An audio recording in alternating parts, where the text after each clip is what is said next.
Hello and welcome to another kitbashing video where I attempt to combine these Warhammer models into something that resembles what's in my imagination for when I am running Dungeons & Dragons.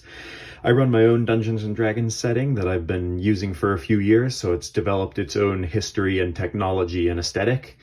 It's got a lot of steampunk, but also a lot of classic Dungeons & Dragons that I'm trying to combine in a somewhat unique way.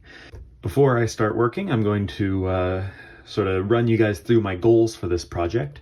I want to make a small mech for one of the factions in my game. This faction is the large empire in my world, and a lot of their aesthetic is influenced by conquistadors. So they've got these sort of basic blunderbusses and these very distinctive helmets, and then they wear these old-timey, I don't know what the name for this type of fabric is that has the slits with the separate color, but they wear that, and their colors are red and gold. I've already made one mech for this faction. I was pretty pleased with the way this turned out, but what I want is a smaller mech that would look like sort of a lower end thing that you might see patrolling instead of this, which is like the fanciest thing that the Empire can make. Like you send this in at the front of an army. So this is sort of the aesthetic that I'm aiming for, but my goal is to make something a little smaller and more appropriate for lower level players. The kits that I'm working with this time are mostly this new one that I bought, which is, I think, a Sentry. I really like the cockpit of this one because it looks a little bit like a tractor or something industrial. It looks like a practical lower end type of machine. But I also have the leftovers from a steam tank to add some pistons and some crankshafts, stuff like that. I have these pieces, which I may or may not use, from a Hellblaster volley gun. I have these spare legs in case I end up wanting like a bigger set of legs than what's included in the kit. And finally, this is one of my favorite pieces. It's from a steam tank. And I bought these separately on eBay because I know that whatever else I do, I'm going to need one of these. I use that piece a lot. Here's one that has just a magnet on it, so I can like stick it onto different models that I end up making. And it looks pretty good when you just do a very basic paint job and add some levers and wheels. I think I'm going to start this process by just putting together the cockpit of this thing and seeing how it looks once I'm actually holding it, and maybe try it with these legs, see how one of these looks on the back, that kind of thing.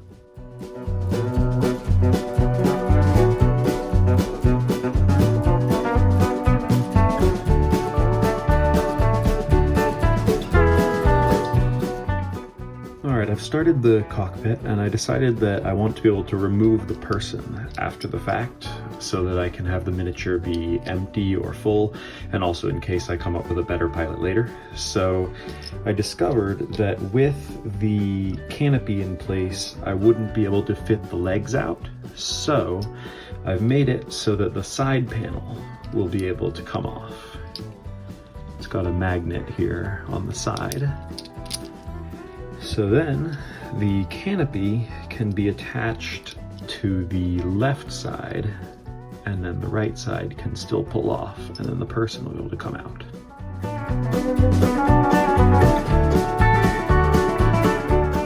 Okay, that turned out pretty great. Here's the whole cockpit together. I could add a magnet to attach this guy more firmly, but really I'm fine with him moving around inside. The side comes off like this. And then you can access the pilot. I gave the pilot a head that didn't come with the Sentry kit. This is from, I think, like a Imperial Great Swords or something like that. It's got a sort of conquistador-esque helmet, so it more or less matches the rest of this faction. Alright, now that I have this built, I'm thinking about attaching something like this to the back, and it's kind of goofy. It ends up turning it into more like a car because it's so big compared to the cockpit. I think it would be better if I hadn't attached this piece, but the problem with that is then there wouldn't have been a good place to put the magnet. So I think it's necessary that I leave this piece on the back. If I overlap them like this, it looks pretty good, I think. So maybe I can shave a circular cross section out of this piece and then fit one of these in there so it looks like this. The other thing I'm looking at is whether it looks good on these legs. So if I were to attach a magnet here, I could just put it here as is, and I would have this mech, which looks a little silly without arms, but also kind of cool. The only thing is it doesn't really look like it has any particular purpose because there's no weapon, and even if it wasn't for war, like, I don't know if it was for exploring or something, I think you'd still need some sort of way to interact with the environment. So lack of arms or weapon makes this on its own, I think, not very good. Well, since at this point I'm not exactly sure how to continue, I think I'm going to make the legs from this kit, and then at least I can compare the two, and maybe that'll give me some other ideas.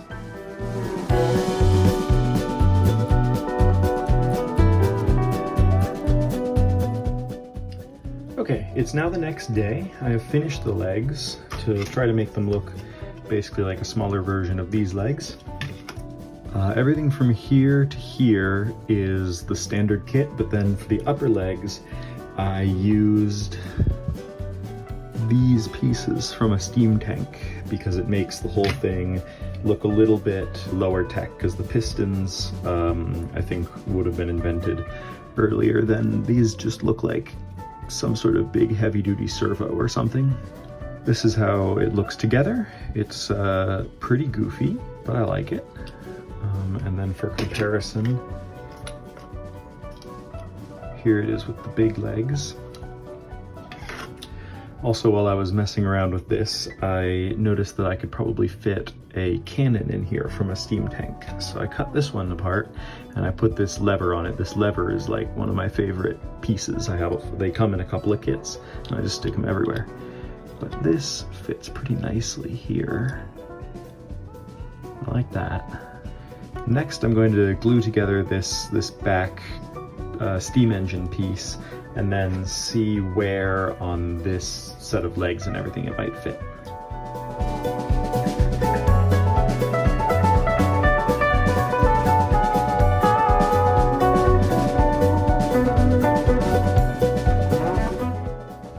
Okay, I've been messing with these pieces for a while now, and I think I have sort of a solution. It's going to be kind of tricky though, because at first I didn't like the way that this looked. It's just too long. It looks like there's some sort of car thing stuck on top of the legs. And I wasn't sure what to do about that until I noticed this little round area here, and it made me think maybe I could just use that as the attachment point. And I think this looks a lot better just overall. I'm not actually sure why they didn't design it to be this way in the first place, but then there's enough space that I can put this sort of here, and I think that's an acceptable length. And also I thought if I turned it this way, then I wouldn't have to cut any of this cool machinery off, and then I could have it look like these pipes here were feeding into a cannon that's also on this side. So what I'm going to have to do is cut a piece out here such that it slides into this gap and covers up a lot of this, and then also is flush with this slant. So it's gonna be pretty hard to do. That'll probably take a while, but I hope I can figure it out.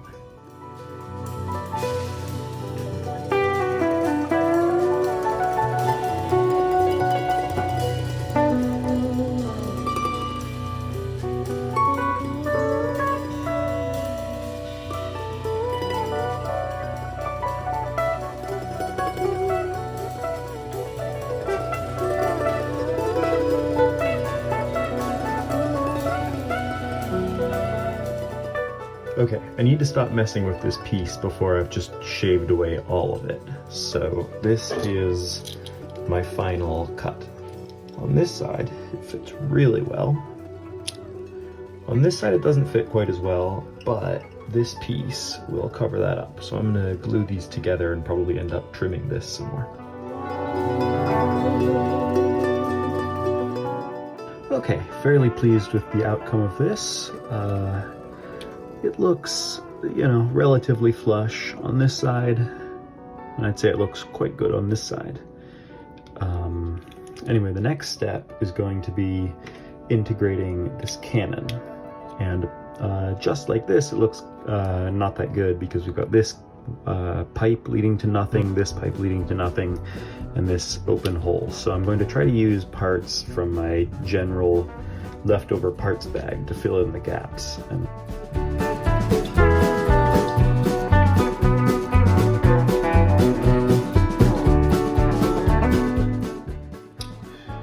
Well, that took quite a bit longer than I was expecting. I looked through a lot of sprues to get to this point, but I think I'm done with the construction phase. What I've done is I ended up cutting off this block and replacing the end of this pipe with this round piece, which I think is from this mech. And I put a piece from the same kit here at the end of the cannon to make it mostly meet here. I put a little air vent at the bottom because there was just a flat round spot that I'd cut there. And then finally, I used a wheel and I think a guard from a long gun, again this kit, to cover up the back because I didn't have any spare hatchets to go on there.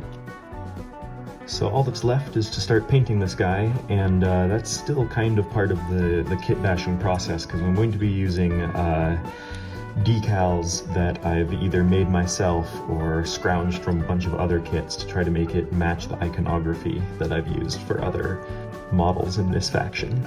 The first step though is just going to be to prime it, and I'm going to do all of the mech parts in this gunmetal and the person in just black. With the priming done, the next step is to use some accent colors like this darker metal and this brass to give things a little more definition and pick out pieces to show off the machinery. Usually I mostly use these army painter paints for my miniatures, but I don't like a lot of their metallics, so I've also got these Citadel paints for the other ones.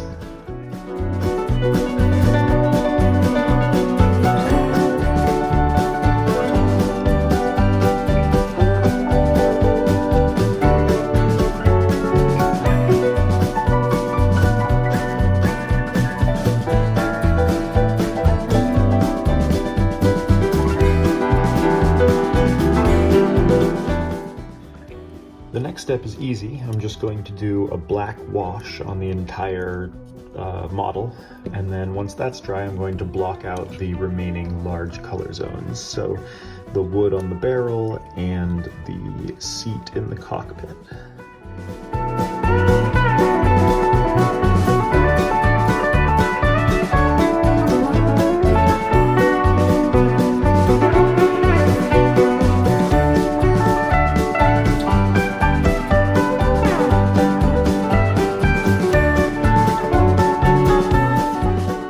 With that done, this is starting to look pretty good. It's definitely not my best paint job ever, but it's fine because this is a big, greasy, dirty, smoky piece of machinery. The shade really brought out a lot of good detail, especially on the legs. The barrel gives it a good, makes it less monochromatic, and the seat and then this little shield detail that I added make it look a little more anachronistic, I think, and decorated. So the next steps I'm going to do are just a simple brown wash on the wood and the seats, and then I'm going to fill in these dials with a little bit of white paint, and finally dry brush gold over all of the brass, which I've found makes a really nice sort of dirty gold look.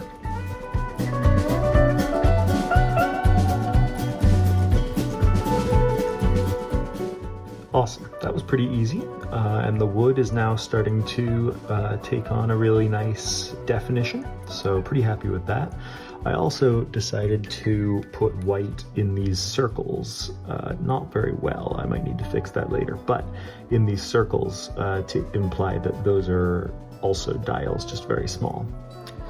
I think at this point I've pretty much blocked out most of the paint work I'm going to do, and since this video is really mostly about my kit bashing thought process, I'm not going to spend the next 20 minutes of video time filling in all the little details, but basically I'm going to paint the rim black, add some fake grass, give this guy a gold helmet and a red uniform, and then move on to the decal stage. Well, this paint job won't be winning me any awards, but it's certainly sufficient for use in a role-playing game. I have now finished the pilot. It looks like this: red uniform, brown beard, gold helmet, skin tone. That's about it. I've also based the miniature to match the rest of the faction, so just some watered down Elmer's glue and then fake grass from the army painter. No particular embellishments or anything. There's really just one step left, and that's the decals. And really all I'm aiming for here is to add a little more color on this model, but without having to paint any full components. Just put some designs on there.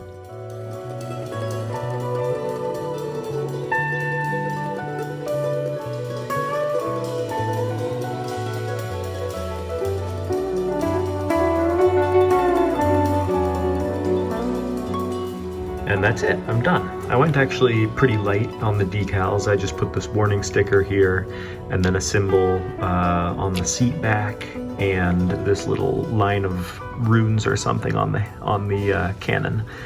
I was going to put on some more numbers, but then I decided that it looked a little weird because I think theoretically in most Dungeons and Dragons settings the alphabet isn't the English alphabet anyway, so it felt wrong.